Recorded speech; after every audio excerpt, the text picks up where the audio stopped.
এক সপ্তাহের মারাত্মক সীমান্ত সংঘর্ষের পর পাকিস্তান ও আফগানিস্তান ৪৮ ঘণ্টার যুদ্ধবিরতি ঘোষণা করেছে। এই সংঘর্ষে উভয় পক্ষের সামরিক ও বেসামরিক মিলিয়ে ডজন খানেক মানুষ নিহত এবং বহু লোক বাস্তুচ্যুত হয়েছে। ইসলামাবাদ সময় বুধবার সন্ধ্যা ৬টা থেকে এই যুদ্ধবিরতি কার্যকর হয়। উভয় দেশই দাবি করছে যে অন্য পক্ষ যুদ্ধবিরতির অনুরোধ করেছে। পাকিস্তান বলছে এই সময়ের মধ্যে গঠনমূলক সংলাপের মাধ্যমে এই জটিল কিন্তু সমাধানযোগ্য সমস্যার একটি ইতিবাচক সমাধান খুঁজে বের করার জন্য উভয় পক্ষ আন্তরিকভাবে চেষ্টা করবে। আফগান তালেবান সরকার তাদের বাহিনীকে নির্দেশ দিয়েছে যে পাকিস্তান কর্তৃক লঙ্ঘন না করা হলে যেন তারা যুদ্ধবিরতিকে সম্মান করে। এই উত্তেজনা বৃদ্ধির মূলে রয়েছে সীমান্তে তালেবানের আক্রমণ এবং পাকিস্তানের পাল্টা জবাব।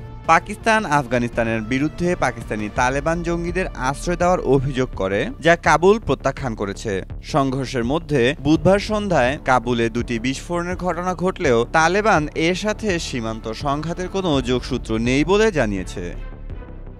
মেহেদী মাসুদ, জনকণ্ঠ।